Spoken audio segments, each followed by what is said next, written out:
लगाइदिएर उहाँलाई दिन पनि सक्छु। तर के हुन्छ त्यसो गर्दाखेरि भने हाइली रिस्क हुन्छ। मलाई केही टेन्सन छैन, यदि यो भिडियो चाहिँ तपाईहरूको लागि बनाइरहेको हुँ मैले। यदि तपाईले बनाउनुहुन्छ भने त्यसो गर्दा पनि हुन्छ। त्यसो गर्दा भनेको अगाडिको ग्लासलाई भनेको $1 मात्रै पर्छ, धेरै पर्दैन। $1 पर्छ, $1, $2, $3, अब हेरी पर्न सक्छ कस्तो खालको ग्लास हो भनेर। ग्लासमा त खासै टेन्सन पर्दैन, अगाडिको ग्लास जस्तै लाउँदा पनि हुन्छ। ग्लास नै हो, ठ्याक्क हान्दाखेरि फुट्छ जुनै पनि, त्यो जुनै लगाए पनि हुन्छ। एउटाले भन्छ यो त ओरिजिनल अरे भन्छ, एउटाले के भन्छ, एउटाले हैन यो त अलिक कम्ती दामको राम्रो हुँदैन होला भन्ने हुन्छ। अगाडिको ग्लास केही फरक पर्दैन, ठ्याक्क हान्दा फुट्छ, तपाईले जुनै लगाए पनि हुन्छ। र म चाहिँ तपाईहरुलाई के भन्छु भने $1 को ग्लास किनेर तपाईले ट्राई गर्नुहुन्छ। त्यो ट्राई गर्दा गर्दै भनेको भित्रको एलसीडी फुट्न सक्छ। सुन्नुहोस्, तपाईले ग्लास किन्नुभयो,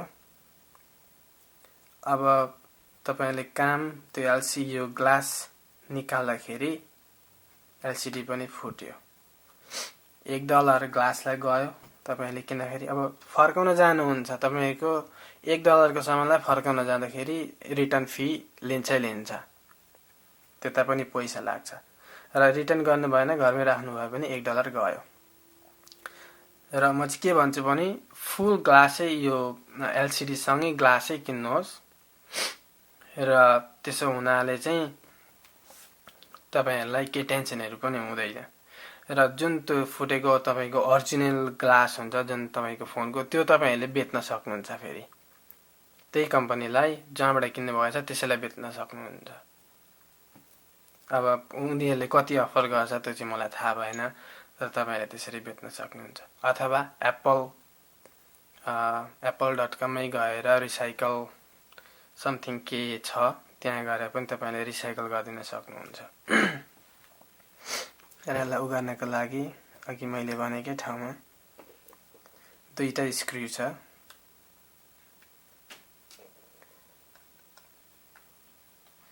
अघि आइफोन 4 को चाहिँ यसले स्क्रिन फुटेको चाहिँ किन देखाएन भन्नुहुन्छ होला। कम्तीमा पनि 1.5 घण्टा लाग्छ, मलाई नै 1.5 घण्टा लाग्छ सबै पार्ट्सहरु फुकालेर एक ठाउँ गर्नको लागि। र मैले त्यो कारणले देखाइन। यदि त्यस्तो खालको कुनै प्रब्लम आए तपाईहरुसँग भने मलाई कमेन्ट बक्समा कमेन्ट गरिदिनु होला। यदि तपाईहरु जहीँ बस्नु भएको छ, नेपालमा, इन्डियामा, भुटानमा, विदेशमा पनि जहाँसुकै, दुबई, कतार,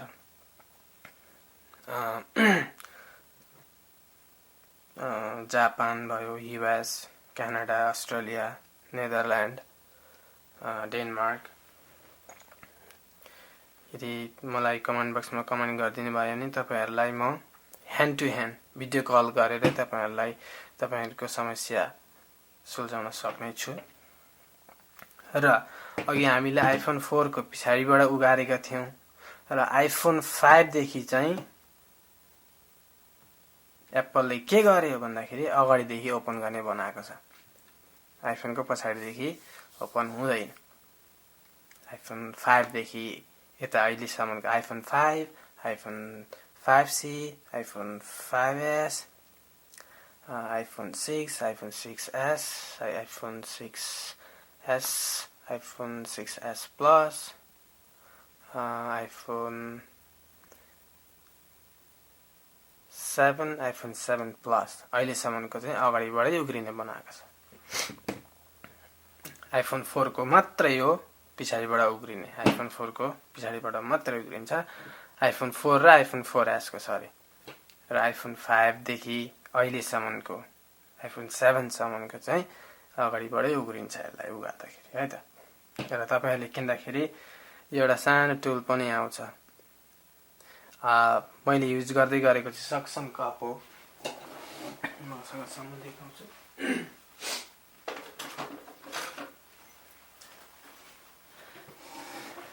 यो हो, यसलाई सक्सन कप भन्छ। सक्सन कप पनि धेरै खालको हुन्छ। यसलाई यहाँ राखेर जुन तपाईहरुसँग जीपीएस छ भने जीपीएस को पछाडीको सक्सनले पनि हुन्छ, उग्रिन्छ। यसलाई यहाँ प्रेस गरिदिनुहोस् होम बटनको छेउमा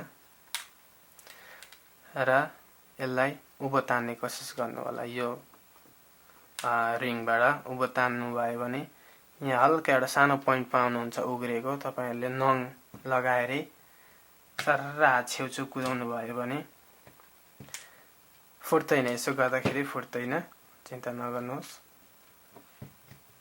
नङ यसरी लगाएर कुदाइदिनु भयो भने तपाईहरुको स्क्रिन उग्रिन्छ। तर सबै पुरै नउगार्नुहोस्। आई मिन नउगार्नु भन्नाले नउगार्नु पनि हैन, उगार्नु नि पर्छ। तर के चाहिँ नउगार्नु भन्दाखेरि यसलाई पक्लक्क ननिकाल्नु होला, किनकि यहाँ भित्र एउटा रिबन केबल हुन्छ, तार हुन्छ, त्यो चुट्टिन सक्छ। यदि चुट्टियो भने आज आखिर फुटेकै त हो नि, चुट्टियो भने के हुन्छ पनि सोच्नु भयो भने चुट्टियो भने के हुन्छ, हुन त केही पनि हुँदैन। तर यहाँनिर क्यामेराको केबलहरू पनि छ, त्यो चुट्टियो भने तपाईले क्यामेरा पनि एक्स्ट्रा किन्नु पर्ने हुन्छ। त्यो कारणले गर्दा चाहिँ बिस्तारै गर्नु मात्रै भनेको। र यसलाई उगार्दाखेरि होम बटनको छेउमा प्रेस गराइदिनुहोस् र उभो तान्नुहोस्, उग्रिन्छ। र नङले छेउछेउ कुदाउनु भयो भने निस्किन्छ। अथवा तपाईहरुसँग यिनीहरू टुलहरू आउँछ, यो टुलले पनि बिस्तारै यसो गर्दै लानु भने उग्रिन्छ। र माथि पुगेपछि रोकिदिनु होला अनि बिस्तारै यसलाई ओपन गर्नुहोस्। र यहाँनिर फर्स्टमा देख्नु भएन होला, यो यहाँनिर आइफोन 5C आइफोन 5S मा 3टा स्क्रु हुन्छ, जुनले चाहिँ यो रिबन केबल भन्छ। स्क्रुनको केबल तारहरू यहाँ कनेक्ट गरिएको हुन्छ। यो 3टा स्क्रु फुकाल्ने,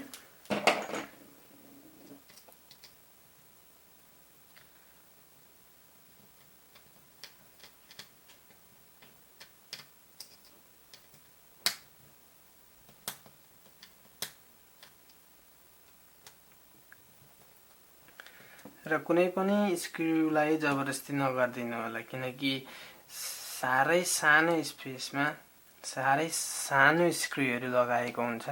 यदि फोर्स गर्नुभयो भने भित्रको घरहरू जुन मेटलमा एट्याच गरेर उनीहरूले बनाएको हुन्छ, त्यो फुट्न, भाँचिन र उक्किन सक्छ। त्यो कारणले गर्दाखेरि फोर्स नगर्नु होला। जब घुम्न छोडेदेखि रोकाइदिनु होला। र यो उग्रियो,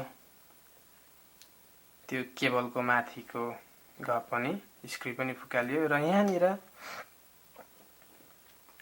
हाम्रो 2टा केबल अथवा 3टा केबल हुन्छ प्राय जस्तोमा, त्यो आएर जोडिएको हुन्छ। यहाँ अरू पनि केबलहरू छन्, तर मेन केबल भनेको जुन केबलमा माथिबाट सानो खालको रबर टाँसिएको हुन्छ, त्यो र यो सेतो देखिएको